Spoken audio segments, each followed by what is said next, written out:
Welcome in to another edition of the JMU Sports News Podcast. I am Bennett Conlin, and I am joined by Jack Fitzpatrick. Jack, the men's basketball team's going to win the national title. At this point, if they keep jumping up the KenPom rankings the way they did after that Michigan State win, they may be in unprecedented territory. I mean, if you jump up 36 spots every single game, at a certain point, you are like, what? You go past one and you become like negative 100, which in turn means you're like one of the best teams ever. And whatever happened over the last day or so, they've climbed another couple. So they're up to 99th nationally in KenPom, which is arguably bigger than the Michigan State win. We've got a top 100 KenPom team in early November, Jack. Wow. I love how much. I got a text from Bennett. Literally, as we might win this game, I'm more excited about KenPom dropping tomorrow to see how we move. All right. Let's simmer it down there. What a win! What a win for the boys. But we got to do some. We got to do some housekeeping. I don't know why you did. Well, first we got to get out of the way that we don't have to get this out of the way because we are pleased to say that Three Notched is the best beer in all of Harrisonburg, in all of the Valley. Locations in Charlottesville, Harrisonburg, Roanoke, Virginia Beach, Richmond, Virginia, and out in Nelson County. They also have new Three Notched bourbon. I got to try some when I went to Richmond. Absolutely fantastic bourbon that you can pick up that they distilled, I believe, at their Nelson County location. I'm not exactly sure on that, but absolutely fantastic stuff. Bennett, take it away about Minuteman Mondays. Yeah, Minuteman Mondays is one of our favorite promotions here. Thanks for teeing it up, sort of assets timed on the bottom for me, which I appreciate. $3 Minuteman pours, which is pretty darn exciting. You think you know this eventually. Yeah, I sometimes I remember it. Tuesdays, they get half off cases of the Valley Collab House in Harrisonburg. And every Friday, where we'll have our live podcast next Friday, you can join them for First Tap Friday as they release a new brew weekly. Very exciting stuff. Friday, November 17th, 5 p.m. I think the timing has gotten even better than we could have possibly imagined when we decided on this date at the beginning of the year. They're going to play, obviously, a huge football game the next day. But the men's basketball team playing Radford at home, I think, is a sneaky, exciting ticket for people in town now that the Dukes have beaten Michigan State. Yeah, we have our tickets. We got some GA spots that we're going to be heading over to the men's basketball game once we wrap up the live podcast from the Three Notched Valley Collab House in Harrisonburg, Virginia. Come hang out with us. Come drink a few brews before the game and then head on over, Uber on over, get a designated driver to take you on over to the game that night. It's the second home game of the season. The home opener is against Howard, but this is the first, I think, no slight to Howard, but I think like the first the true home opener. I'm already throwing shade at Howard for no reason. But the last of major pro sports kicks off this week, and BetOnline is your top source for all of your NBA action this season. MLB postseason, it's over, but they had it on BetOnline. NFL and college football, NHL, all of it is in full swing, or should I say full slap shot. BetOnline, your number one source for all of your wagering news, odds, trends, and predictions. That didn't even get a smile out of Bennett. That was a terrible pun. My apologies. Get everything NBA at your fingertips with both desktop and mobile access for every sport, at any time. Head to Bet Online today to get in on the action. Don't forget to use promo code BELIEVE. That's promo code BLEAV to receive your 50% welcome bonus on your first deposit. Bet Online, where the game starts. And where marriages start, well, that's over at our friends at There's a reason Christopher William Jewelers has been voted best of Virginia year after year. It's not just one thing that sets us apart. It's everything. It's the selection, extensive and unmatched, with every engagement ring, loose diamond, and fashion jewelry chosen for quality and brilliance. It's the service. From our diamond experts to our master goldsmith, our team shares a passion for what they do, and it shows. It's the atmosphere, both glamorous and laid back. See for yourself why people can't stop talking about Christopher William Jewelers in Harrisonburg and Weir's Cave.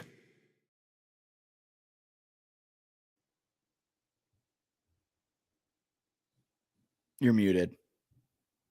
You're so right. I hit the little button because I was typing like a madman.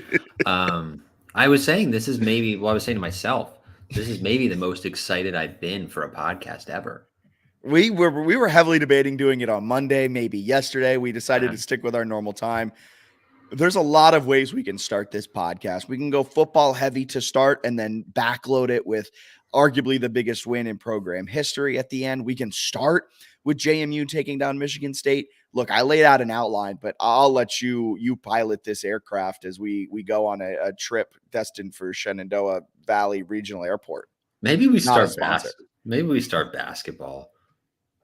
Should we start basketball, or should we save it for like a middle and we have like a crazy good middle? This is all conversations I guess we could have had previously. Well, you steer the ship. I'm shoving the wheel back to you. All right. We got to start with arguably the biggest thing that's happened in JMU sports history. Is that might be hyperbolic? They've won some national titles, so I would say those would be rank ahead of this. You're good point. Let me rephrase. Biggest game in men's basketball history. That's got to be up there, right? And again, I was not living for when they had probably some of their other big ones. Yes. But this is a big one. Since we've become fans, you became a fan in 2013, 2014? 2014, the last like decade-ish. I can't remember, the UVA game. But other than that one, that was like an NIT team. Other than that, there really haven't been many major wins at all. Yeah, I became a fan in 2015. We suffered through probably, if you knew what we suffered through, you probably thought we were absolute sicko weirdos for continuing to stay on the men's basketball bandwagon. But it paid off with the win against UVA as the quote-unquote opening of the Atlantic Union Bank Center after COVID. But then it paid off in this game, a 79-76 overtime thriller to take down number 4 Michigan State, the best win in program history, the first win against a ranked opponent since taking down number 19 Cal in 1992. I mean, there are so many firsts for this game, but I think we got to start with the phenomenal play of TJ Bickerstaff. I don't know if you heard them say on the broadcast, nephew of JB Bickerstaff, the Cleveland Cavaliers coach. I think every time TJ touched it, that was mentioned. But Bickerstaff finished with a double-double. He's a rebounding machine. He can hit it at an extremely high clip in the mid-range game. Terrence Edwards looked good. I want to shout out Michael Green because that guy has got ice running through his veins and is Mr. Clutch, and I cannot wait for the rest of his JMU career this season. What stood out to you about this game, and what were your initial thoughts? That I think this is more of a therapy session where we can just kind of go crazy about this game.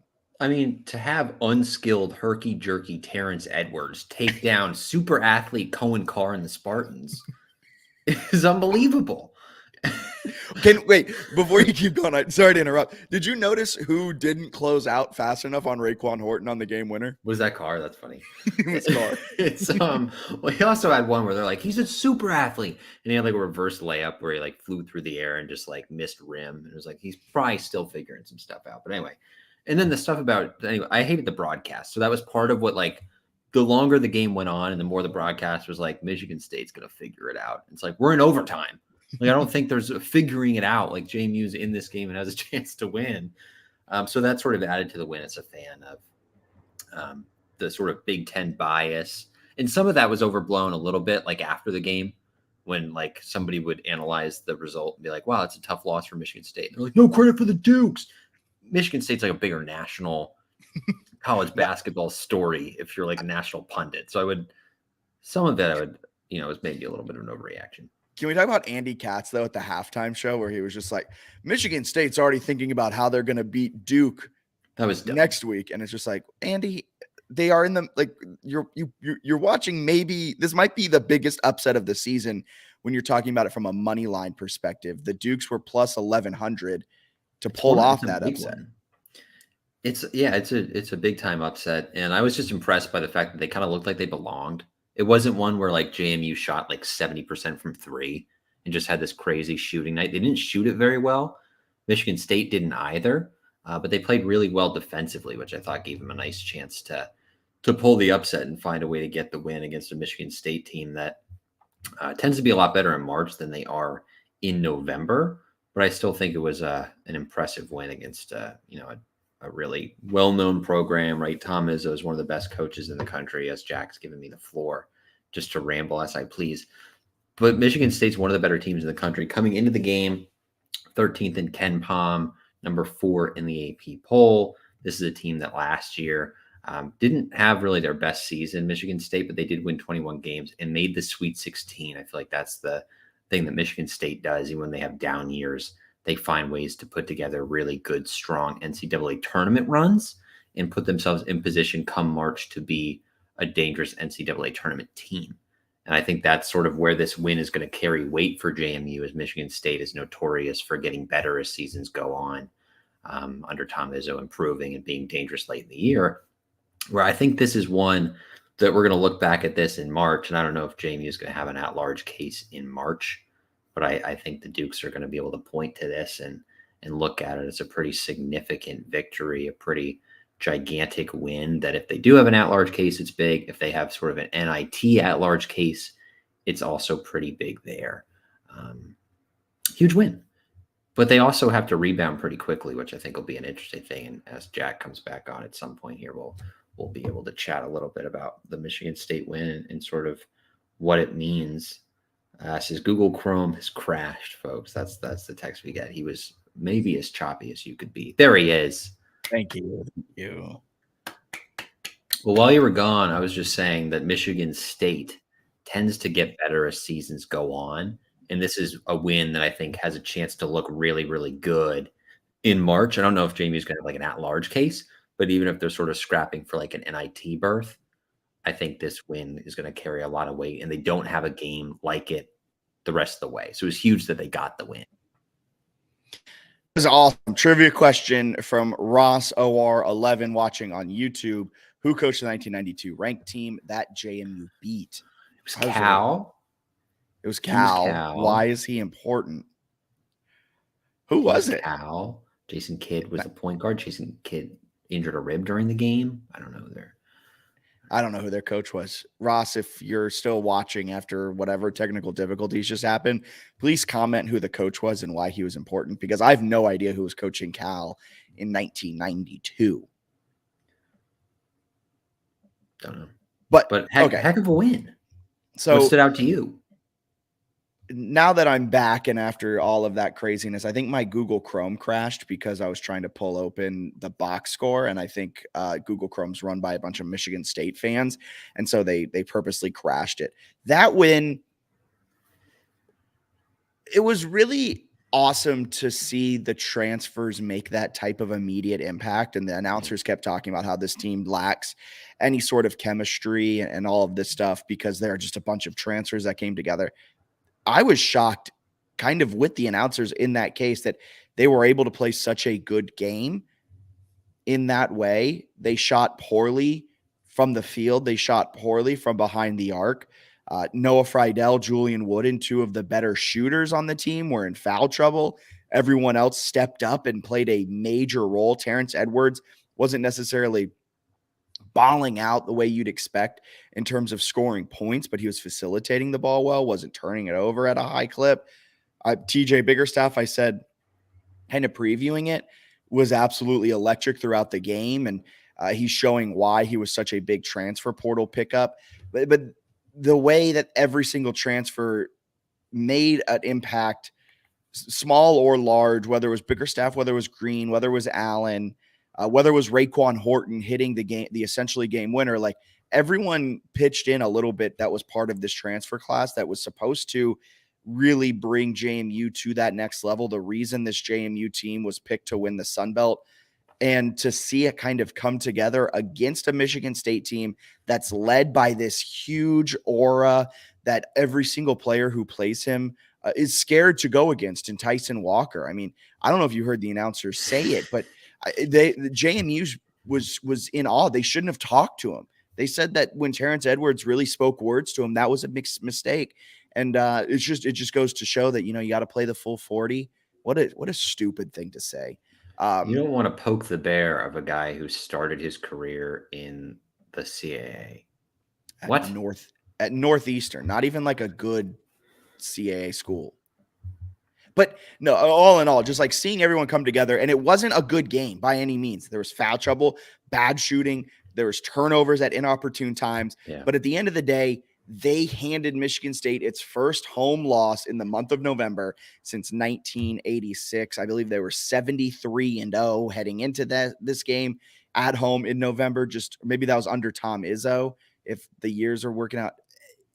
An unprecedented win for the Dukes in a way that I think if they play that game 100 times, they probably lose at 99. And they just so happened to squeak out the one win, and it was absolutely electric. I think they might clip them a few times if they played. I think there's a chance that as the year goes on, they're just really good. JMU, Lou Campanelli should have known. Oh, I thought he was our coach. He was our coach, but later, he had gone to coach or earlier. Yeah, whatever it was. It was earlier. Okay, yeah. Earlier, yeah.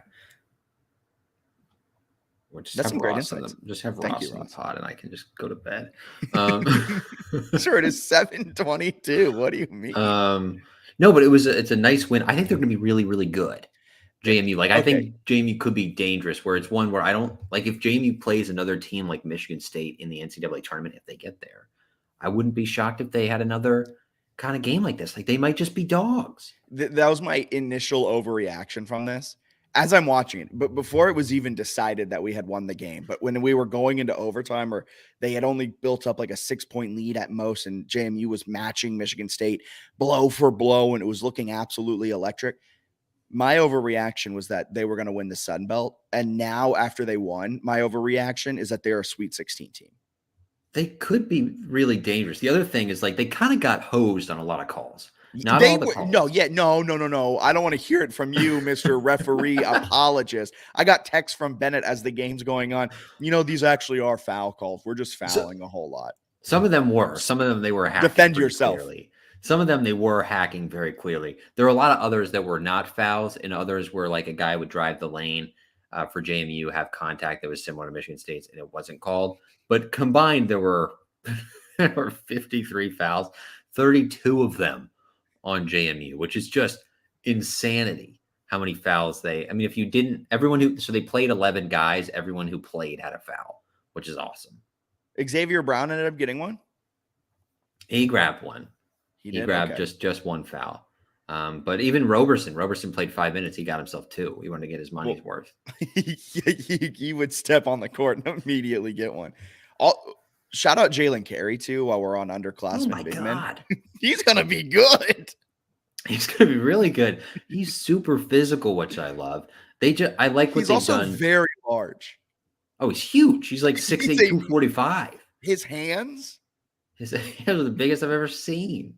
He's a heck of a player. He's really good.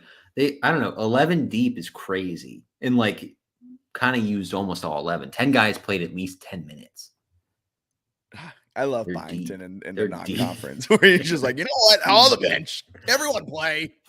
I want to say real quick, I said Terrence Edwards wasn't necessarily pouring it in. Scored a lot, yeah. He did score 24 on 5 of 13 shooting, but he was 12 of 13 from the free throw line. Just a silent 24 in my opinion, because it's to me, TJ Bickerstaff scoring wise really jumped off the screen. Mm-hmm. But his 21 points and 14 rebounds gave him a double-double. Friedel also 11 rebounds. his energy was phenomenal. He was getting a little heat late because he had like a real bad turnover and missed a couple like potential daggers where I think fans are like, oh my God. But if like Friedel, even if his shot doesn't improve this year from what it was last year, if he plays with that kind of energy, like he's a valuable asset all season. The Dukes won that game with their 2 best shooters combining for 2 for 9 from 3. It's wild. And like I knew Michael Green was a nice addition, but my God, some of the shot creation. Yeah, he was Did you know he's from in the Bronx? game. Did you know that he was from the Bronx? It was a Bronx. It was, that was a New York City type of player. That was a New York City type of play. The veterans that they added and returned were not afraid of the moment, which is maybe my biggest takeaway is like they could have kind of wilted and you did see it like the underclassmen I thought were kind of nervous.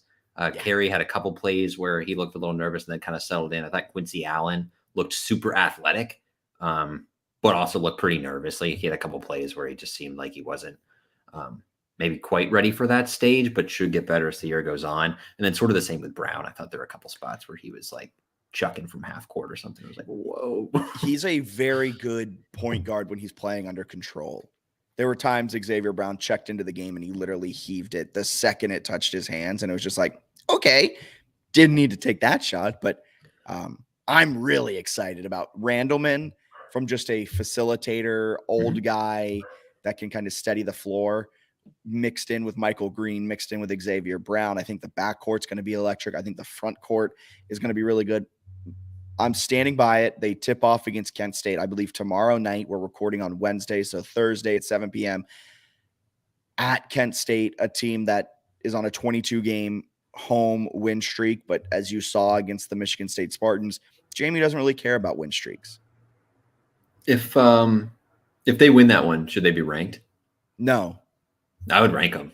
Would you? Yeah. If you start your season, well, I guess they have a Sunday game too. So they play Sunday against Howard. If they're 3-0 going into next Monday, they should be in the top 25. Beat Michigan State, beat Kent State.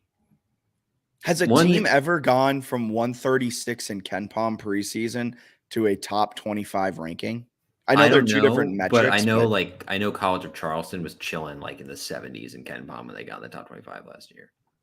Or something low like that. But do you expect them to jump immediately into the top 25? Do you think the national narrative helps them that much? Because I would. Could. They probably wouldn't. It might be more like a receiving vote situation. Yeah. Like they get like 5 votes and then they start to chip away and move up. And if they keep winning, yeah. Is JMU the College of Charleston of this year? They got a chance because the schedule sucks.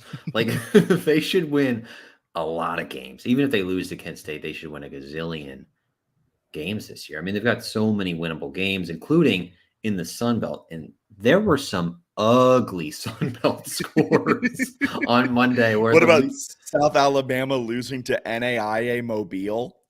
They're getting blown out. Yeah. Sun Belt wasn't tweeting that one. They're like, look, we beat a top 5 team. And I was like, well, look at all the other games.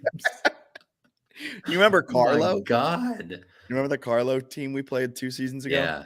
I heard they actually went to Southern Miss and took down the Golden Eagles.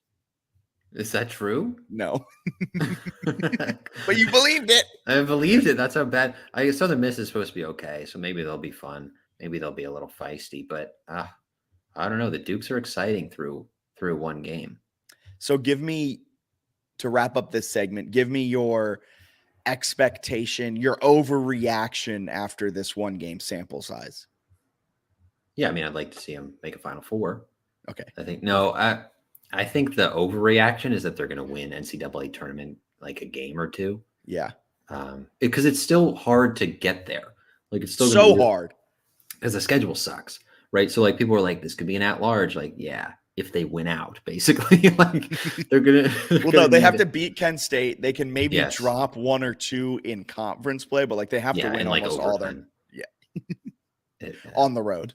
Right. And it has to be like a net of 100, so it's like a quad 2 loss, not like a quad 4. Because they're just not going to have a chance to get enough quality wins to make much of a case. But if they do get in, I think they'll be dangerous. And the fact that they go 11 deep with Justin Amati out for the year, comically impressive. Like I don't know how they got these like quality players to all agree to come when they could have looked at the roster and be like, oh, wait. Like, how do I play? And Byington's like, I play everybody. Everybody plays, which is going to be confusing come March. But it's also one where, like, if they have an injury or somebody goes cold, like it doesn't matter. Yeah, someone else could take the shots. And I think another important takeaway: they had good players in the team last year. Some of those good players were also like very shot heavy and could go on cold spells and be inefficient. I think this group has a chance to be way more efficient offensively and be like similarly, if not better, defensively. I just think they're going to be like significantly better than a team last year that I thought was pretty good. That's funny that you're saying that off of a game where they shot 36% from the field. I think they could be more efficient and they can shoot better after a 36% shooting performance. Because Michigan State, though, like I think when you get Coppin State, Yeah, I'd like to see those numbers rise. That's a great point. My overreaction is that they're a Sweet 16 team, not just an NCAA tournament win. Tournament wins with an S and a Z on the end of that one. I think Michael Green, who played 35 minutes, is going to be an electric guy. I don't know if he's going to slot in for Randleman. I don't know how Byington's going to work out that backcourt. But I think Michael Green has a real shot to be a first-team all Sunbelt type of player. I'm very excited for the potential that he brings to this team. I'm very excited for the potential that Terrence Edwards brings to the teams. 3 assists, 5 rebounds, 24 points, and TJ Bickerstaff. I mean, it seems like they have a 3-headed monster, and that's not mentioning Noah Friedel or Julian Wooden, who the last few years, in the case of Wooden, the last few years, Friedel was brought in to be that 3-point marksman. I'm mentioning a 3-headed monster and not even mentioning 2 other could be potentially potent offensive players. And defensively, they looked just as good, if not better than last year. The reason they jumped out to that awesome lead was because they're just, I don't want to say the H word because another school in Virginia has that H word kind of patented. But the way that they're able to create chaos, maybe that's their thing. Create chaos lives here instead of H lives here. But I mean, they created chaos when they can create turnovers. Then all of a sudden the offense starts to hum along really well. And that's how they jumped out to that lead. Absolutely otherworldly. I think they're going to dominate and the Sun Belt. I don't think they're going to lose more than 3 games in the Sun Belt. Who are their 2 NCAA tournament wins? I think they're going to be a 12 seed, maybe a 13 seed. Duke? No, Duke won't be a 5. You never know. UVA. That'd be funny. Who would be a 5-12 matchup there? I mean, maybe like a mid-tier Michigan State, Big Ten. They do it again. They're like, run it back. Maybe like an Illinois. I like that one. Yeah. Iowa, maybe. Iowa State. Yeah. And then their second win, I don't know. I think they'll take down like mid-tier power conference teams. I like that. Also, something to keep an eye on, which isn't, maybe a sad thing. Terrence Edwards is a redshirt junior. He's getting a bag over the offseason. His final year has got to be. I don't know. He's really 6. unorthodox. It's herky-jerky motion, and the only reason he's good at basketball is because he just has a high motor. That was one of the funnier things I've heard. It's like he's unskilled. It's like he finished with 24 points, 5 rebounds, 3 assists, like hit some threes, got to the line, was really good, solid defensively. And they're like, yeah, he doesn't have the skill. It's all energy. It's like, what are you acting like he's a walk-on? He's like 6'6", 200 pounds attacking the rim. I do want to say, I tweeted this out after the game. We need to shout out Raekwon Horton. He's a 32% three-point shooter. Was 0 for 1 to start the game. His second shot in his 15th minute of action on the night. He's one of the least played guys on the team. They drop a play seemingly for him, and the 32% career three-point shooter just casually drains it. Unreal. I mean, that is amazing from Raekwon Horton. I'm very excited to see how he progresses this year. Yeah, I like the roster a lot. I do too. I love this roster. All right. All that good stuff. Do you want to move on over to football? Yeah, we should move to football. Or do we want to talk about women's basketball taking down Eastern Mennonite by 400 points? They got a 12-point lead over a Toledo team that won. What? They have a 12-point lead right now? 23-11, halfway through the second quarter, playing stifling defense against a Toledo team that won 29 games last year, including an NCAA tournament game. Man, that's a good. Sorry, I was just going to say, I don't believe. Yeah, I don't think they've heard back on the Heaven Bristow stuff, so she's not even playing. Yeah. Women's basketball might be really good. You know who else is really good? J-Mac. Jordan McLeod on his birthday drops 6. Why'd you laugh at that? I just love the birthday. I keep forgetting it was his birthday. It's just like a fun storyline to be like, happy birthday. He killed them. Well, on his birthday, dropped 6 tutties on the Panthers' head. And am I crazy? But is he getting like exponentially better week over week? He always has that like one questionable decision, that interception on like the third. I was watching the game with Dom and Rachel, and we're sitting there and we watch it, and you see him roll out, and you go, okay, you can't throw that one route, and just boop, and you're like, oh, terrible read. I don't know what you were doing there. But outside of that, I mean, there was a moment where it looked like Signetti was going to put the clamps down on McLeod after that interception. And all of a sudden, it just opened up, and he just dominated the game. Career high rush yards, career best completion percentage, tied a career high, or maybe set a career high in total touchdowns. An electric game. Buy your Jordan McLeod stock now. It's only going up. He had the pick, and then he had that like fumble where he got like stripped and it went way up in the air. I don't know how they recovered it, but some lineman got on it. And then like later that drive, he had like a 3rd and 12 run where he like scooted up the middle and got it. And they seemed to kind of like settle in. But you were there. You were there in person. They look really good. They look better in person. Yeah. Like there was never a point in that game where you thought from a Georgia State perspective that they were going to get back in that. Even when it was 7-7 and after the interception, they doinked the field goal and you go, that was demoralizing for them. And then when we doinked the field goal, I was like, all right, that's fine. I mean, body language on the sideline was positive throughout the entire game. They just look bigger and better than the other team. And that was supposed to be one of the contenders in the East, right? Like those are my boys. That's the Panthers team that I've been championing this whole season, and they just went out and laid an egg, and they didn't look like they deserved to be on the same field. And also, there were no Georgia State fans there. Yeah, let's go to that. You were there.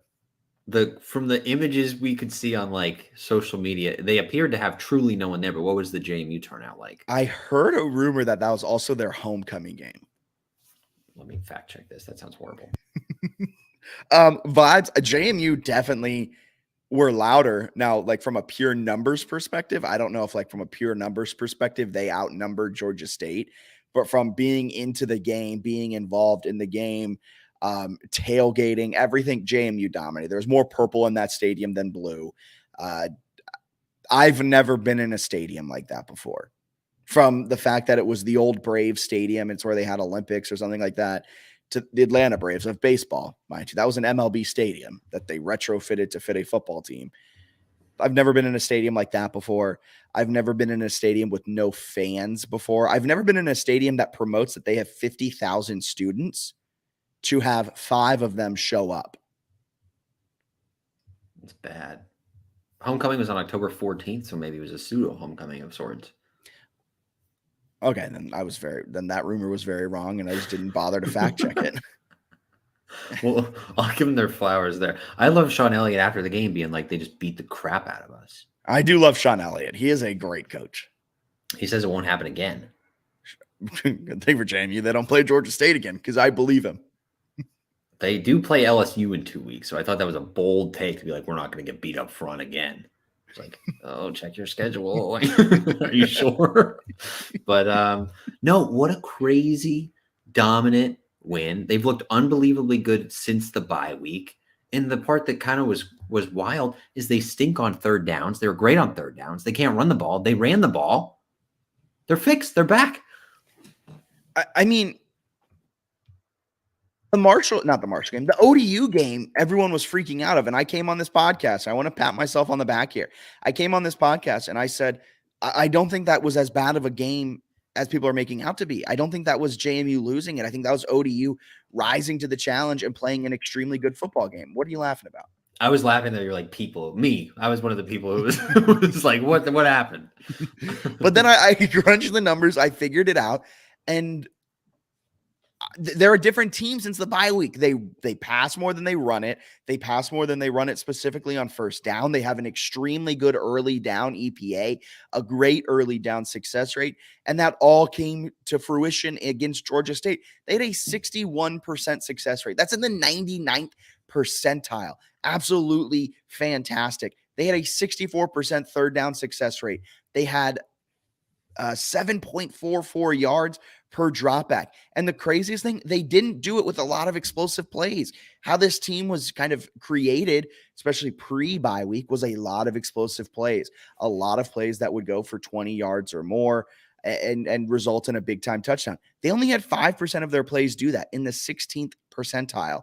I mean, these are numbers that I might just be throwing out. It might just be absolute gobbledygook, and it might not matter to you, but this is all to say that JMU has figured something out since the bye week, and the ODU game wasn't a panic button. Oh no, things are going to start regressing to pre-bye week. No, they played their game and they won. They've put up 30 points. This is a damn good football team. They're really good. And I thought McLeod running the ball was probably his best statistical day, but he also just like looked the best, running through it great. I did not know that Lawton could do that out of the backfield in terms of catching the ball. 6 catches, 57 yards, and a touchdown was really good. So Kalen Black got dinged up. Latrell Palmer also banged up. So to answer Tyler's question here on the screen, are we ready to say that Ty should be getting a majority of the carries? I think he probably will by default, but also, yeah. I also think the reason he hasn't been is because he's old. I think so too. Keep him fresh. I think he came in with a lot of miles on his tires because he was the premier number 1 running back at Stony Brook. And if you've ever watched a Stony Brook game, they like to run the football and they like to get their running backs carries. So I think he came in with a lot of miles, and they understand that in order to keep him fresh for an entire season, like you said, and a potential injury to KB, they needed to kind of monitor his carries. And now for this final stretch, I think you might be seeing more of Tyson Lawton as Kalen Black gets back to health. I mean, he had 18 carries for 95 yards. Still no running back has broken 100 yards since the Bucknell game. Very funny. But the best EPA game of the season, negative 0.03. So essentially an even EPA. Yeah, Lawton, to go back to that, Lawton had 457 carries before he came to JMU. Kalen Black, for comparison, was like sort of in like the 120, 130 range. Kalen, including this season, has 235, and he like almost doubled that. So like he was getting the ball a lot. So yeah, I think they wanted to keep him fresh, but he looks great. They just look really, really good. And then the defense has quietly just been like unbelievable, and they've sort of figured out the secondary with Pons and Logan both playing great. They're really good. I thought Meehan was hitting like a lunatic. Like he was really laying the lumber on some. Chuck Winicki did as well. They just played so physically that they really do look like a Power 5 team in terms of the trenches, and then sort of how their guys hit, and then like the receivers and the running backs, the way they were running through contact Saturday, I thought was impressive. Defense, 10 tackles for loss, 2 sacks. They did not create a turnover, but they held Georgia State to just a 34% success rate, negative EPA per dropback. I mean, the defense has just taken a huge step forward, especially in the secondary, and it's been awesome to watch. Only real negative, I guess, defensively, right, is the Jalen Green injury. So he's going to be out for the rest of the season. What's sort of your thoughts on losing a guy with 15.5 sacks this year? It really sucks, mainly for him. To talk about it from a pure football perspective, it stinks from a depth kind of way of it hitting it. But I think Mikel Kamara is poised to have a huge step forward. I think James Carpenter. I think they'll still be fine on the 1 deep. Where it starts to get a little iffy now is the 2 deep, which is what we were saying after the Abby Nwaba-Kuakonji injury earlier this season. And they were able to manage that fairly well. The Jalen Green having 15.5 sacks, I think that's more of him being in the right place at the right time, where the defensive line, like it was funneling him the sacks. He's a fantastic defensive end and a fantastic edge player. But I think a lot of those sacks were more so the play of the entire line, and Jalen Green was able to just eat up those statistics. That's not to take anything away from him. He is a fantastic player. And the fact that this happened when it did is an extreme bummer. He's going to lose out on at least $1 million, maybe more. There was a potential that he was going to be a day 3 draft pick.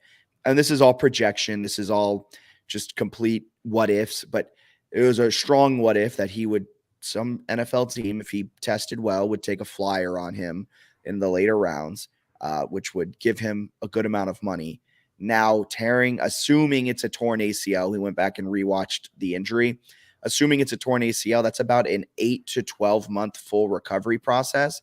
And the NFL draft the NFL draft process starts in 3 months.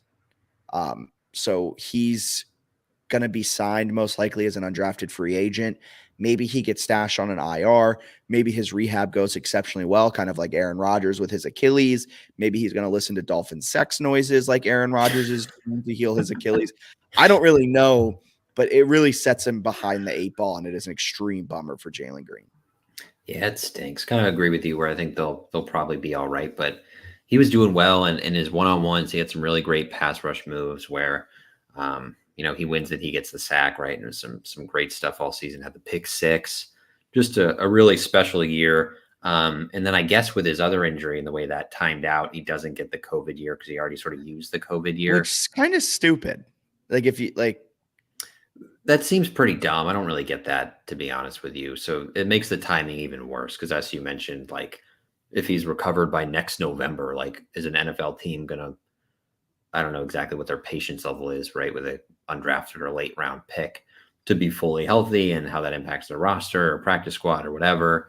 He'll play professionally at some point, whether that's the NFL or like an XFL, USFL thing. He'll definitely do that. He's good enough to do that if he can recover, but the timing stinks and tough for everybody involved for sure. Yeah. Moving from Jalen Green's sadness, JMU's written a letter to the NCAA.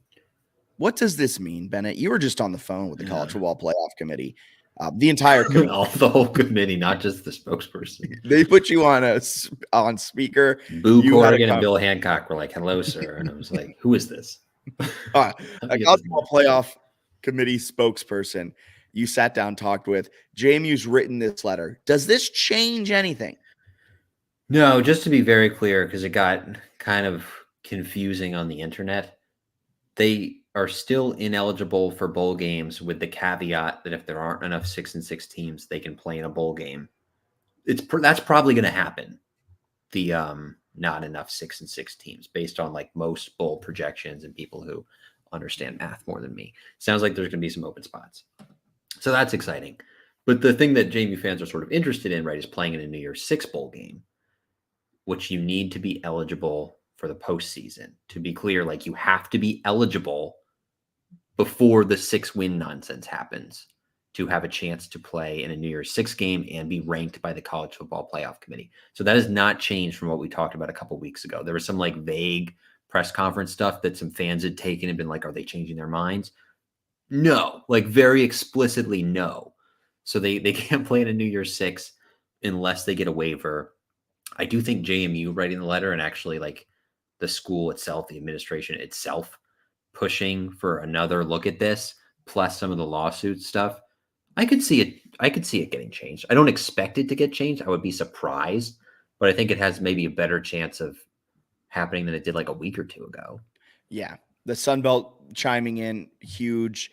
But yeah, like you said, if JMU is in a bowl game because there's not enough 6-6 teams, JMU is still ineligible for a bowl game. They are just first in line to fill a vacated slot. Yes. So JMU is ineligible until we hear back about this waiver if they get it. If they don't get the waiver, they can still play in a low-tier bowl to fill a spot, but JMU is still ineligible. It all comes down to this waiver. JMU wrote this letter, and they quoted mental health. They quoted COVID. They kind of threw the NCAA's mission statement back at them. I thought this was an exceptionally well done letter from JMU. I want to get your take on this because here's my thought. a lot of people are asking, why now? Why are we writing this letter now? Why didn't we write this 2 months ago after it was initially denied? Why have we waited? I think it's two things. I think they're capitalizing off the 9-0 momentum. I think this has nothing to do with the Michigan State win, even though it was released the next morning. If you see when it was dated, it was November 6th. So it was sent the night before. So it had nothing to do with Michigan State.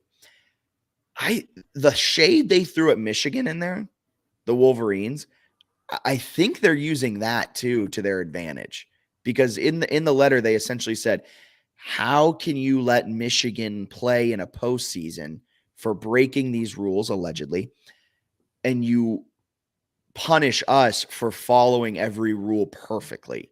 And I think they have a really good point in that one. And I think that's what made them decide to write this letter. What's your thoughts on that? I think that certainly helps. I also think like the timing is never like an accident, right? So they're 9-0. This is sort of a area we pinpointed because Georgia State was a pretty tough matchup on the road. They play UConn this week.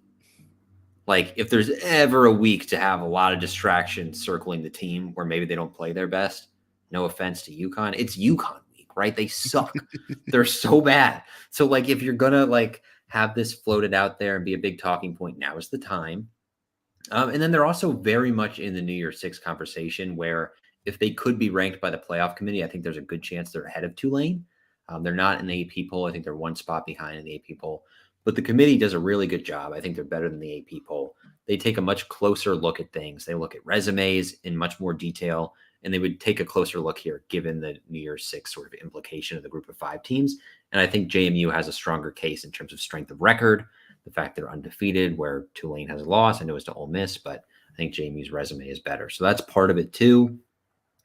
And then I think they kind of believe that there's a chance they could actually have a change, right? The NCAA sort of flipped on Tez Walker and his eligibility for North Carolina. I think they're wondering maybe they can get something to happen. They have sort of that lawsuit for the Virginia Attorney General that's been floated. Said too much.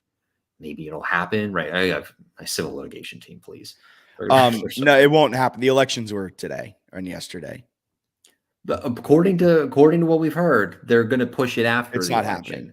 I think they could float it if they don't get it. I could see them floating it. They're not. We're not getting any lawsuit. I'm so pessimistic. But anyway, regardless, I think they're pushing in the right direction. Yeah, the timing makes sense. Yes, we'll see what happens. I guess my thing, and I'm interested in your take on this. It's a joke that we're in like mid-November and the NCAA hasn't just been like, F you, we told you the waiver decision. And the Sun Belt should be like, you know what, we're standing by it too. Like, it's super frustrating that, and I know why the Sun Belt is doing it, and I get it, and they should, right, for the financial implications. But to be like, yeah, maybe in 3 weeks, maybe you will host a conference championship. And it's frustrating that the NCAA has not just been like, yes, you know what, we effed up the waiver, or no, like, you answer. I mean, it's kind of insane that like you can appeal an appeal, right? Because didn't we already appeal the waiver? They had the waiver. I thought they appealed, and now this is just like another plea of like, hey, but we're really good. So it's also really funny to me that the Sun Belt now, and I get why they're doing it. Like you said, this is all business. Like at the end of the day, unfortunately, college football is a business. It's hilarious to me how evident that is with what the Sun Belt is doing now. For 8 or 9 weeks of the season, the Sun Belt was like, you can't play in our championship game. What can I tell you? So sorry. That's the rules. We're following what the NCAA does. And now all of a sudden you've beaten the best team in the East in Georgia Southern. You beat maybe the second best team record wise in Georgia State in both extremely convincing fashions. And then your remaining games against the East are App State at home, and App State has looked up and down all season, and Coastal Carolina, and there's most likely going to be a backup quarterback again for the Chanticleers in that game. And so I think the Sun Belt's sitting back and they're like, oh, crap, there's a good chance this team goes undefeated. There's a good chance that they could be in the New Year's Six. Guys, we got to come together. We're losing out on $4 million. Come together. We got to fight for them. We got to fight for them. This is it's very disingenuous to me. Again, I get the business side of it, but man, they really didn't hide any of that. Like, they've just been so business first this whole time. And I'm not, some fans are like really mad at the Sun Belt. I'm not. I think the Sun Belt's pretty cool for the most part. It's just like a little irritating. It's just irritating. Yeah. My main thing is definitely on the NCAA. Like, you just have to either like very firmly be like, shut up, or you have to just switch the fact that they're deserving of a waiver. I think this is where some opposing fans get mad because they're like, why are you even still talking about it? Probably because the responses have not actually been that firm, and you've got the lawsuit floating. But then the fact that JMU is like more qualified for this waiver than any team has ever been, right? They've played the full FBS schedule last year. They're 17-3 since moving up. They have a pretty big budget. The facilities are great. Like, they're clearly prepared to play in the Sun Belt. And that's why the waiver is there. People are like, you knew the rules. Like, well, one of the rules was that you could apply for the waiver. They met every waiver criteria, and it got denied without any explanation. Like, that's why JMU is frustrated. It's kind of insane that the waiver got denied the first time too. Yeah. Like, I don't know what else you have to do to get a waiver. I also think it's hilarious because it's so evident that the NCAA did not prepare for this. When they were making these rules, they went through every single possible way of going through, except for the one that seems like the most glaring, which is, what if a team's really good in the second year of its transition and could be a New Year's Six team? And they just like didn't address that. Like, the college football playoff doesn't even totally, like, I mean, they've answered now that like you have to be, but it took them a few weeks to say anything, right? It was 5 or 6 weeks into the year. Somebody tweeted this at us, and I think it's one of like the listener questions, but they're like, is that even written in the college football playoff rules? I couldn't find it when I looked through their stuff. I don't know where they're getting the whole like idea that, hey, if you can't play in a bowl normally, you can't play in the New Year's Six. Did they make that up on the fly? I don't know. I think so. They've been, kind of feels like they did. The college football playoff, their spokesperson has been awesome in answering the questions that you have sent them. So I don't want to like disparage them by any means, but it definitely feels like the college football playoff is like, oh crap, the NCAA made a mistake, and now like we're the ones left to figure this out. Yeah, what are they? It's not their fault. Like, the NCAA has just made it a weird mess, and it's frustrating. And I think like, I don't know that we have a lot of like opposing fans listening to the podcast, but people always get frustrated. If there are, hey, how you guys doing? Drop where you are, what school you're affiliated with, and be sure to follow JMU Sports News. Shout out to the Liberty fans who hate listening. But like, playing in a New Year's Six game obviously matters for the conference in terms of exposure and the financial money. Getting in the Sun Belt Championship is also kind of a huge deal and has like financial ramifications for like businesses in Harrisonburg. Like, there's so many ripple effects that no one's talking about. Like, if you can host Troy, that's another weekend that like every Harrisonburg hotel is booked. That's every restaurant is packed for like that whole weekend. Like, there's a lot of ripple effects here that no one's like really talking about, but it's kind of huge if you can get those games. Here's an interesting take, and it'll be my last take on this. At this point, it seems very likely that if Troy meets JMU again in the Sun Belt Championship game, and Troy's able to win that on the road, and Troy doesn't drop another game, they could all of a sudden find themselves in a battle for the New Year's Six. Yes. So wouldn't you want, as the Sun Belt, to give JMU the ability to play in that game? Because at this point, it is a win-win for both teams playing in it. For JMU, they would assumingly get to host a game and be able to claim championship. For Troy, which is the assumption that they will be able to make it through the rest of their schedule with an unblemished record and play in that game. For Troy, it's their way to say, screw you, JMU, which I know every Trojan fan is dying to do, but they have no leg to stand on. But it also potentially propels Troy into the New Year's Six. So my take is that if you're the Sun Belt, regardless of what the NCAA wants to say right now, wouldn't you want JMU to be eligible to play in your championship game? The issue is if JMU wins the game. Is that an issue, though? Because Troy still wouldn't have – Troy needs that win to make it into the New Year's Six conversation. So if they lose it, they're already not in the conversation. So what? They go from the New Era Pinstripe Bowl to the Boca Raton Bowl? Like, I don't think that's a big loss. I think the benefit would be that your champion plays in whatever like highest bowl you have. It's obviously not a New Year's Six, but you would have Troy sort of propped up like they were last year when they played UTSA, beat UTSA, and that was still a pretty valuable win. So from that perspective, I get it. Like, if they beat, like, let's say Coastal wins out, and upsets JMU or something, they'd be like 9-3. You beat a 9-3 Coastal. That's a pretty decent win for Troy. They're still probably short. Still probably short of the New Year's Six, but it's then you can prop them up. So I kind of get why they would do that a little bit if JMU doesn't have any path to a New Year's Six, especially because going into the year that was agreed upon. It's like if it changes where like you don't even get the waiver, and then you're like, you know what, you're so good that we want you to just beat us up anyway. Like I think that would be the tough. But I get what you're saying because if Troy's close, there is a little risk reward there of like, hey, Troy, like get it done, and you with 2 losses might be good enough because you've already avenged one of those 2 losses. And assuming maybe Tulane stumbles, and they might, man. Like I think like the other force is already tumbled. Like if JMU gets a waiver, I've seen some fans be like, how embarrassing would it be if they lost? If they lose to like Coastal and Coastal wins out and it's 9-3, and then they beat Troy again, 12-1 JMU with 2 wins over Troy would still be in the mix for a New Year's Six, in my opinion. Yeah. You just can't lose to App at home or UConn at home. Yeah, I think those are probably end up going. But like if you lose to Coastal on the road and then beat Troy again, I think you're in the mix. Yeah. So here at the 56-minute mark, it's time for this week's 3-notched weekly preview. UConn comes to town. UConn, what, 1-9? 1-8, soon to be 1-9. 1-8, soon to be 1-9. Led by the fighting Jim Mora Jr., not to get confused with his famous playoffs father. Jim Mora Jr. was at one point the head coach of the Seattle Seahawks for 1 season and then got fired because he was terrible. And that ushered in the Pete Carroll era, folks. So this game means a lot for me because I want JMU to thank him for bringing in the Pete Carroll era in Seattle. All that aside, Victor Rosa, some guy to watch out for. He's the team's leading rusher with 432 yards on the season. He's one of 2 running backs with over 400 yards this season.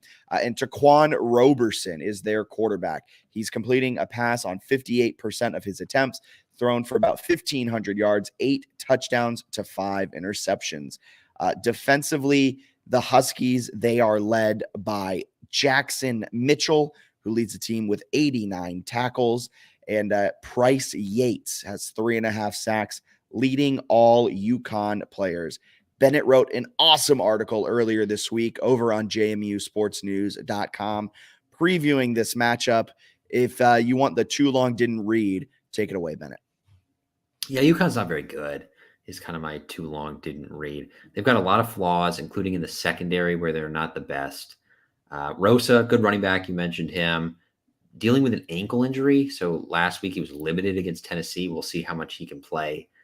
Offensively, they just have a really hard time scoring, which is obviously not something you want out of your offense, the inability to score points. So that's tough. Especially against a JMU team that has scored less than 30 just twice. Yeah, it's tough. The other issue they have is that they can't really finish games. So they've actually hung in a few games, right? Against Boston College, they only lost by 7. Utah State, common opponent, they actually lost only by a point. They blew a lead in that game. So JMU and them have that. Yeah, they have that in common as well, right? Blowing leads against Utah State. But no, UConn's, they're fine, right? They're maybe better than their 1-8 record suggests, but they're not a particularly good team in any facet. They're on their backup quarterback because their starter got injured in game 2. They've just had a really rough go of it. They don't really have a ton to play for at 1-8 other than like an exciting upset. So it's one that you would expect a comfortable JMU win. I don't think JMU's dropping like 60 points in this game. UConn's given up 50 plus once. That was to Tennessee. Tennessee had 3 defensive touchdowns. I think they might have all been in the third quarter.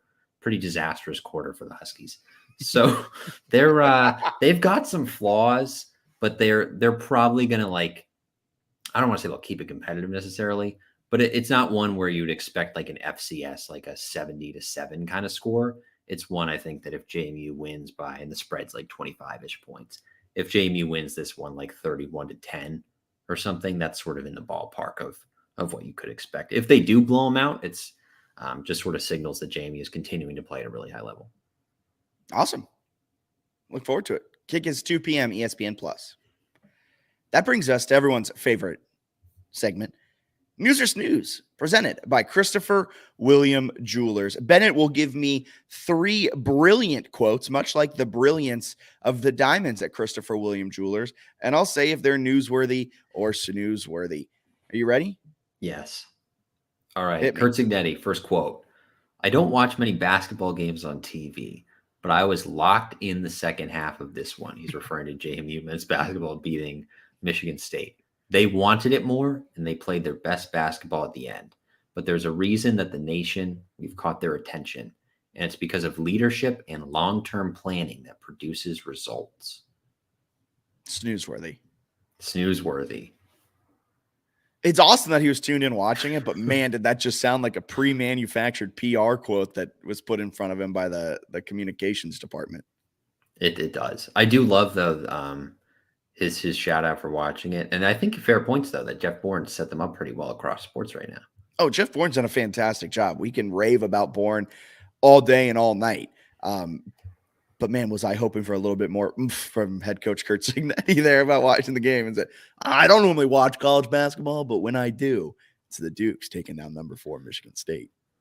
Yeah, kind of was having some trouble finding some great quotes this week, but here we'll go with a Tom Jim Izzo. Mora Jr. probably not giving you a lot. No, we'll go with Tom Izzo here on a good one. Quick one, though. They outplayed us. They deserve to win. Tom Izzo on JMU men's basketball beating the Spartans. Newsworthy. Did you hear his other quote too? Like how he started that quote? I told you guys this was going to be a tough one. I didn't think it'd be that tough. What a guy. He sounded very sad after that one. And in his pregame for the next one, he was pretty bummed. My favorite part was the announcers keep bringing up, it's going to be an awkward Thanksgiving, isn't it? Yeah. No, because they're both playing in tournaments, dummies. His nephew won't even be there, you fools. That's a good one. Idiot. All right. I got a few bonus quotes here, but we'll do, one here. This is not a quote. Wait. Yeah. Newsworthy or snoozeworthy quote. It was hard to find quotes this week. ... Okay, here are a few bonus quotes. Well, they're so bad that I wanted to have volume here. Okay, but this one's not a quote. I just want your take on whether this is newsworthy or snoozeworthy. JMU will play UConn and App State on ESPN Plus rather than national television. It's fine. That's not so there are a lot of JMU fans that are like, I can't believe we got demoted. No. We have been getting promoted. This isn't, you do not expect national ESPN every week. That is the promotion. That is the icing on the cake. Be happy we have the cake and we no longer are eating, fruit cake that is given to you at Christmas when it was on Flow Sports. Be happy that the cake is ESPN Plus. Also worth noting, and I believe Shane Metlin said this as well, but it's a great point. And it's something we talked a lot about at CBS when I was there. I was at CBS in 2020, kind of at the forefront of Paramount Plus, and when sports really became more of a streaming thing.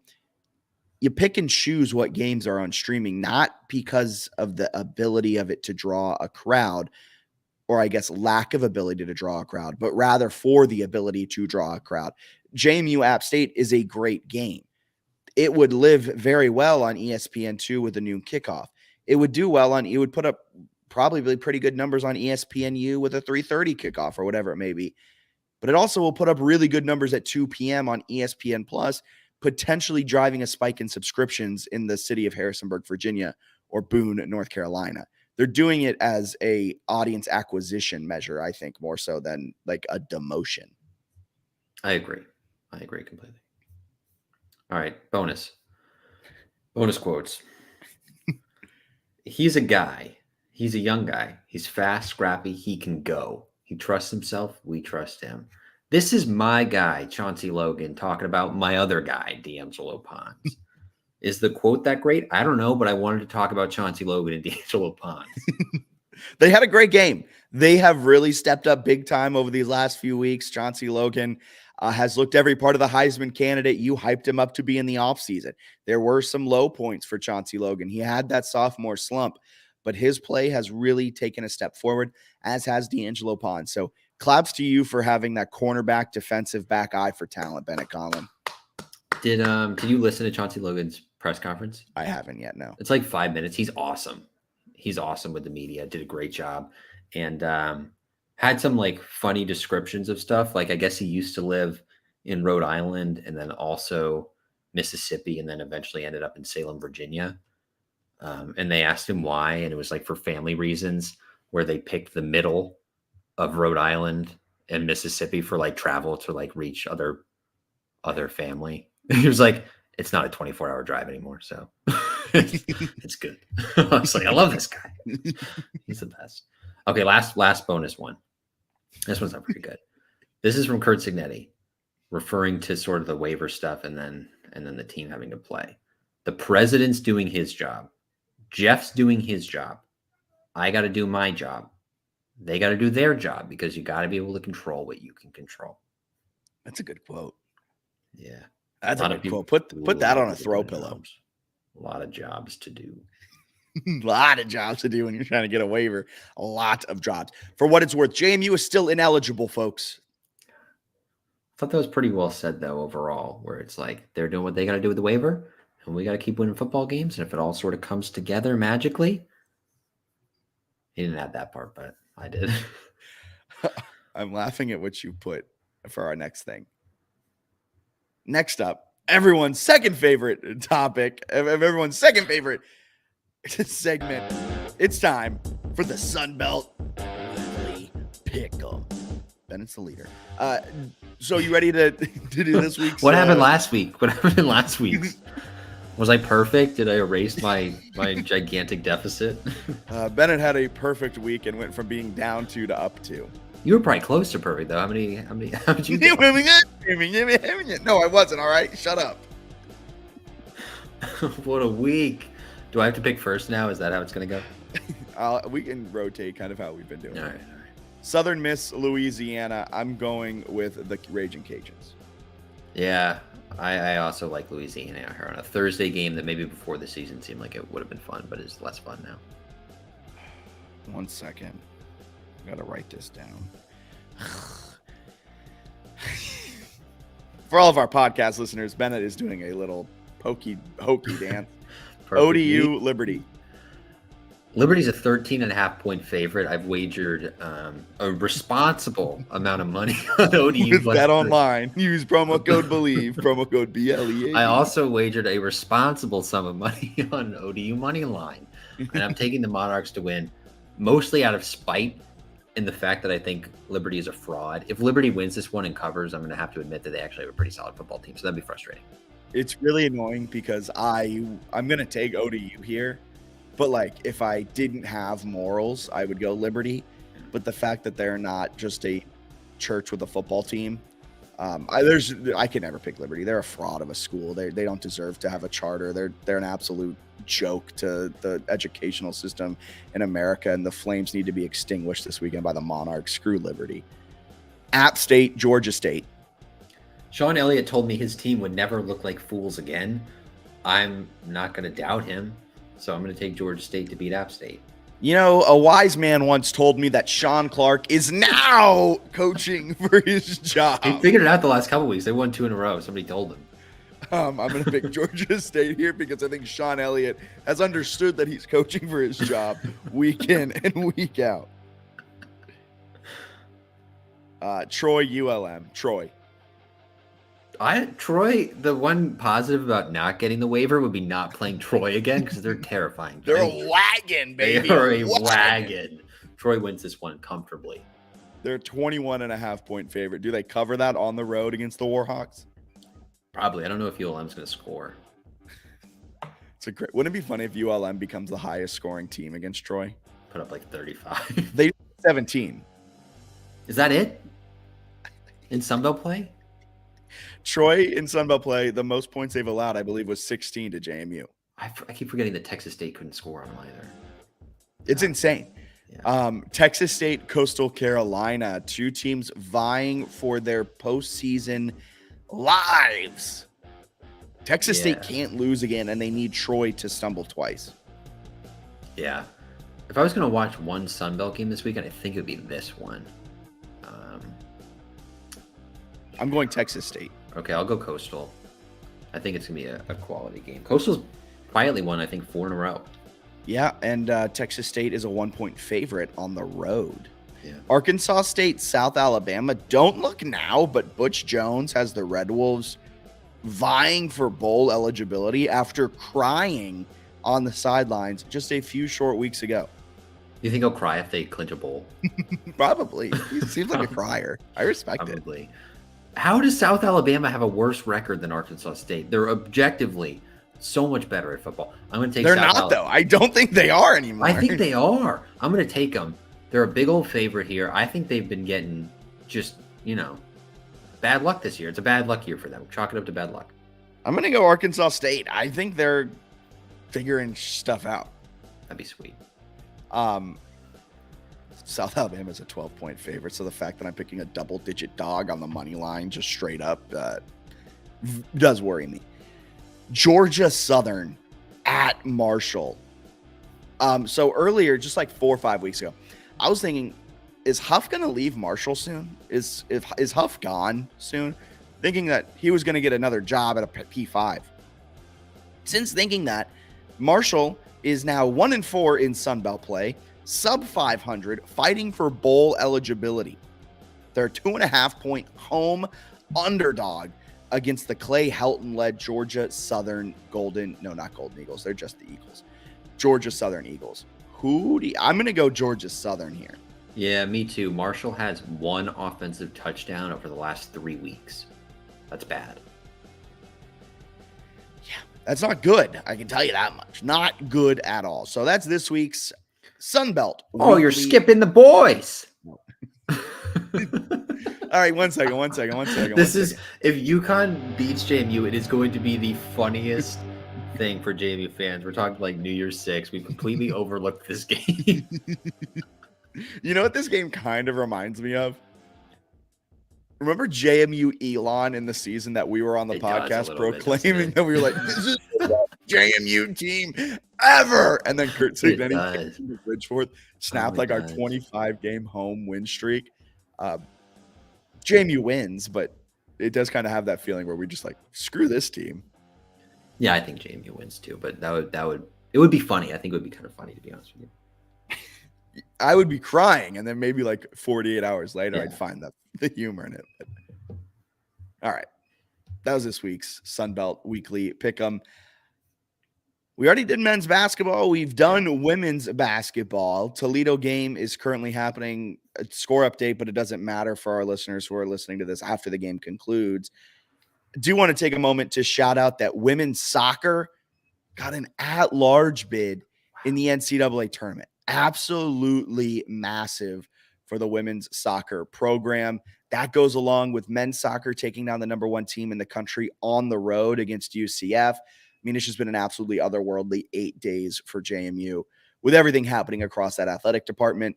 And I think the one that doesn't get enough credit, but it needs to get more credit, is the fact that women's soccer got that at-large bid. Amazing stuff out of them. Really cool. Sunbelt related, South Alabama got absolutely robbed of an at-large spot. You mean 16-1-3 won the Sunbelt regular season, and they were not the one to get an at-large. Is wild. But shout out, the Dukes is very cool. Yes. All right, that brings us to the last segment of today's episode. Listener questions. Last time I opened Twitter, my entire Google Chrome died. Let me ask you these questions. One of the questions was just to talk about volleyball, so we should give them a shout out. They're still very much in the mix as we head toward the Sun Belt. I believe they peaked at 21 in the RPI. They might still be hovering around that in the RPI, but all signs are pointing towards volleyball potentially also getting an at-large bid if they don't win their tournament, but looking like that they'll have a really good shot at winning the Sun Belt tournament. Yes. All right. A lot of questions today. You already answered one via Twitter about who had the steal to clinch the win. It was, in fact, Michael Green. Very true. Okay. I've watched that play so many times, and it's Michael Green every time. That one in the Horton shot, yeah. The Horton shot, like, he was a 32%. The fact that if he misses that, we're on this podcast just absolutely going at Mark Byington for that play call. I'd still be pleased with Mark and the boys. But yeah, it would have been tough to not close it with so many open three dagger. I think they had 3 open threes to finish the game, and they hit one of them. Yeah. Gosh. Two of them were taken by your sharpshooter transfer that you brought in last season. He'll figure it out. He will. Not Jimmy Fallon asked, this is one we kind of got to earlier. Since we care about rules so much, where does it state that a team that becomes bowl eligible through a lack of bowl eligible teams cannot be considered? I assume that means New Year's 6. And if it's not a formal policy, on what basis are they making that decision? And don't we care about the rules as written? That's a fair point. You know, though, it's the college football playoff, and they like kind of make the rules. So right, they just sort of run themselves, right? So they could, Okay. From John Butler, in your opinion, which opposing fan base has been the saltiest on social media about JMU pursuing a waiver? App State. I think App and Troy a little bit, but I think Troy's also chomping at the bit to like play us again. I think it's App State. There's just one App State fan that literally all the time's like, you guys signed up knowing the rules. No, you can't go back on it now. And it's like, you clearly don't understand at all this process. Liberty, too, a decent amount for a non-Sunbelt school. But they kind of come at JMU for everything. I've surprisingly not gotten on the Liberty hate train. Like the Liberty fans haven't found my Twitter account yet. Probably because I'm sub 1,000 followers. I went out of my way a couple weekends ago to bait them. Yeah, right. I'm not doing that. This is a good one from Steak Sauce. Steak Sauce! A1. All right. At this point in the season... Wait. Do you think Steak Sauce uses A1 or Heinz 57? Steak Sauce, please reply telling us what steak sauce you use. Please, and thank you. Carry on. All right. At this point in the season, would you rather have A, Jordan McLeod, B, Todd Centeio, C, Ben DiNucci, D, Brian Shore, and E, Cole Johnson? Can have all of them. Or A, B, C, D, E, F, all of the above. Call me crazy. I'm going to say Ben DiNucci. That'd be a fun one. Yeah. DiNucci's a good Todd's one. The best, though. I'd probably go Todd. Unless we're talking about like current day in which DiNucci's played some pro ball. So I mean, hey, only one of them has ever been on a practice squad in the NFL. Only one of them has probably ever started on, was it Sunday night or Monday Night Football? Oh, God. Oh, yeah. Anyway, you can't really go wrong with any of them, but I also I'm pretty pleased with McLeod. I'm very pleased with McLeod. He's getting exponentially better every single week. I think he's one of the top quarterbacks. I think he's in the running, if not the front runner, for Sunbelt Player of the Year, Sunbelt Offensive Player of the Year. I'm going to some quarterback stats now, so I'm going to ramble a little bit as this all loads on my end. But Jordan McLeod is absolutely electric. He is currently third in the conference in total EPA. He's third in the conference in EPA per attempt. He is near the top, I believe, second in yards per completion, and he doesn't get sacked all that often. He is the lowest in the Sun Belt in sack percentage, meaning his offensive line's damn good, but he also evades sacks at a really solid clip.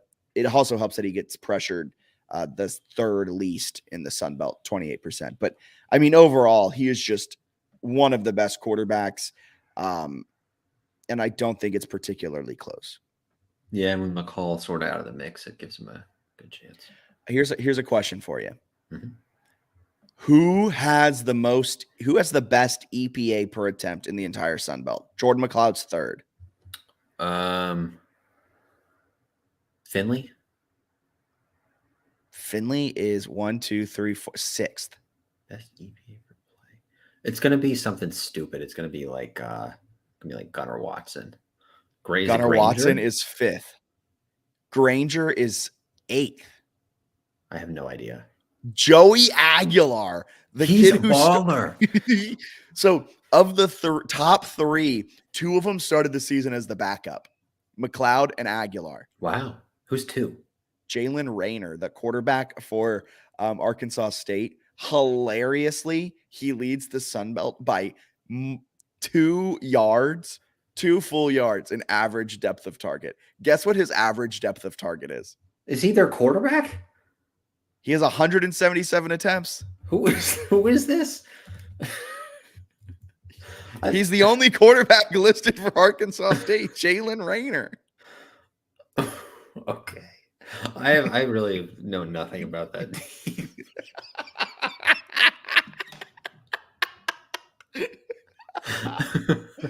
I was like, who?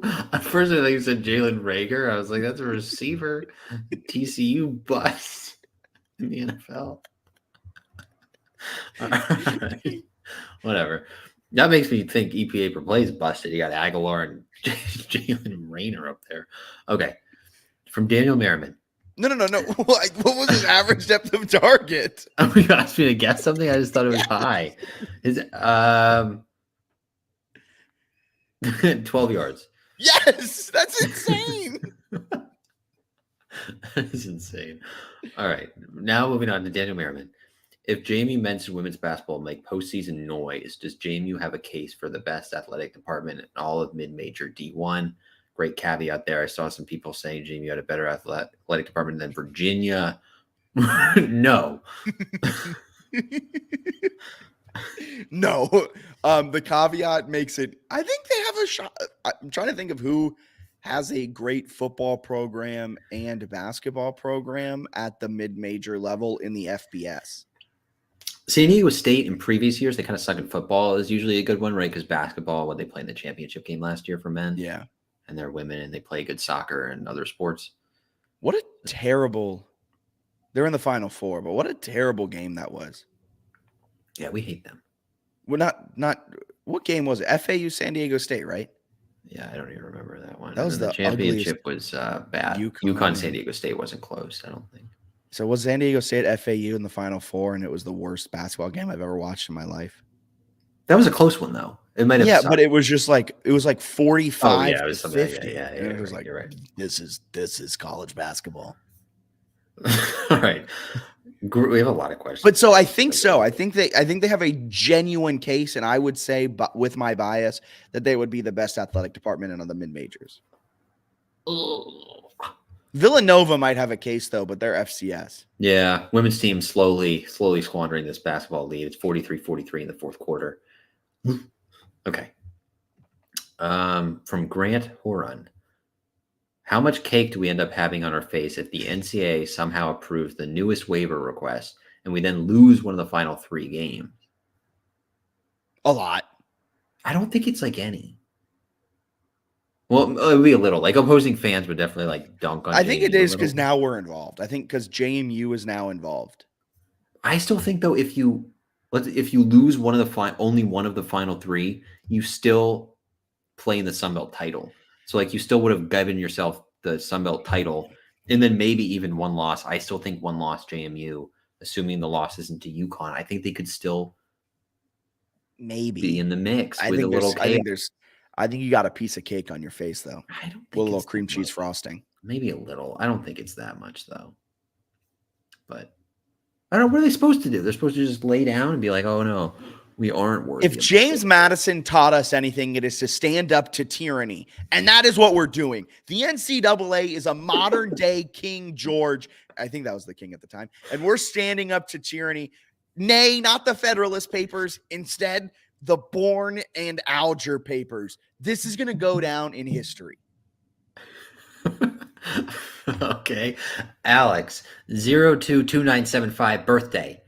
I want each of you to pick someone different and argue your point, but which transfer portal player will make the biggest impact for men's basketball this season? Mine's Michael Green. I think his ability to shoot and create shots from deep, his clutch gene, not sure if you heard, but he's from Bronx, New York, so he grew up playing on those tough New York street ball courts. I think Michael Green has a real shot to be a huge transfer impact player for JMU. I just turned on the women's basketball game, and I'm watching it to my right. Okay. There's only one right answer for you. Kind of a brick fest. TJ Bickerstaff. Are you watching it too? No, I just have the stats up. TJ Bickerstaff is my choice. I think he's going to be huge defensively in the post, which is an area I've complained a lot over the last couple of years. And what do you have? 21 and 14? Great rebounder, and maybe can score. The announcers not once mentioned that he had a double-double. He tied the game with like an elbow jumper. Like he's got some game toward the end of the game. He's really good. So I'll pick him. All right, Patrick McGrath. We kind of answered this a little bit. After that insane win, what are your realistic expectations for the men's basketball season? Realistic, I think they are a contender for the. I don't think it changes my expectations too much. Realistically, overreaction. Sweet 16 team. Hello, 3 losses in the Sun Belt. We're running the table, baby. But realistically, I don't think it changes much. They should still compete for the Sun Belt. They should be a top 2 seed heading into the tournament. And they should make some noise and play in the Sun Belt final game. I think that's all you can realistically expect out of where JMU is as a men's basketball program. But that is pretty great. I love Hazel. She only has 5 points tonight. Dog. She's going to take over the final 7 minutes. Dog. Okay. 45-43. Yeah, let's get this one. Do we stay on until this game's over? Long podcast. Well, we have a million questions. So this is from Kevin. Kozlova's a dog. Yeah. Kozlova is a dog. The @ is Ruff, ruff. J.E. Pasta. I know we're all basically guessing, but A, what percentage chance do you all give us to finally win our last minute approval to the NCAA appeal? Sorry. B, if we win that waiver thing, what percentage chance for the New Year's Six Bowl? And C, if we lose, what percentage chance of making a bowl anyway? That seems like it's going to be a bowl anyway, like regardless of if they lose, that doesn't matter really. I'm going to say 99% chance they're bowling regardless. Yeah. So C's a 99%. What was A, the chance they get the waiver? Yeah. 5%. If they get the waiver, what are the odds they play? What ball movement from Toledo? Brick squad. Sorry. If they get the waiver, I think there's a 60% chance they're playing in a New Year's Six Bowl. They got a good chance. Yeah, that they can keep. 60% anyway. Is more than 50. Yeah, no, I was agreeing with you. I was excited about the possibility. Like if they get the waiver, it's going to be the craziest finish to the year that anyone's ever experienced in their lifetime. Ryan, JMU, 2018. As Jalen Green is now out for the year, does he still win Defensive Player of the Year? Interesting question. Or is there someone else in the league that you think it could be? Also, if McLeod continues to play the way he did in Atlanta, minus the pick, is he a lock for Offensive Player of the Year or Player of the Year? I think we're overanalyzing the pick. I would agree. He can keep throwing picks if he scores like 6 touchdowns a game. I also don't think like a pick's the worst thing that happens in football. That one was bad, but like the Bendanucci Colgate game, there was one interception of his 5 in that game. That wasn't really a bad interception because it was right before the half and it was a Hail Mary heave that just ended the half. If it's a 3rd and long and it's an absolute Hail Mary heave that goes deep and it's an interception, that's essentially a punt. But I won't get into like the behind the scenes inner thinkings of my mind when it comes to interceptions. I think we're overanalyzing Jordan McLeod. He's gotten better each and every week. So if he continues the same trajectory that he's been on really since the bye week, yes, he is the Sun Belt Offensive Player of the Year. Jalen Green would be awesome to be the Defensive Player of the Year, but I think Jason Henderson, the linebacker for ODU, who already has 500 tackles this season, likely will be the winner. He's got a good chance. Yeah, he's got so many tackles. If Green stayed healthy and got 20, yes, he's the Defensive Player of the Year. I think so too. All right, sort of a follow-up to that from Shane Molderig. With Jalen Green out, can we still be dominant on defense and win out? Yes. Do you think a rematch with Troy in the Sun Belt Championship will be more difficult than the first time around since they've seemed to improve a lot offensively too, and Jalen would be out? I think we've improved a lot offensively since that game. That game would be so good. That would be a fantastic game. I think our defensive line doesn't really take a huge step back with his departure. It's going to hurt, but I think with the likes of Carpenter, Kamara, Tyreek Tucker, who else am I forgetting on that line? Emmanuel Bush. I think they'll be fine. There will be a slight step back because you just lost a first-team all-conference player, but I don't think it's going to be like a massive step back where all of a sudden they're allowing 200 rush yards a game. No. Did they strain this 3? They did. Down 1. Women's basketball team down 1. 4.5 to go. 4.5 to go. They're scrapping. I think that We was got all any our more? questions. I think that was all our Okay. questions. Anything else you got to add before we get up on out of here? There's a lot of questions. There's a long podcast. Crossover season is lengthy. Especially when there's just history being made on the women's soccer front, on the men's basketball front. So we will continue watching this women's basketball game, but hopefully it ends up with a win. Jamea Hazel just bricked it again. No. They're going to hit a 3 here, aren't they? Oh, yeah. Wide open. Oh, God. All right. I'm so out. Yeah. for Bennett Conlon, I'm Jack Fitzpatrick. You guys have a wonderful rest of your day. See ya.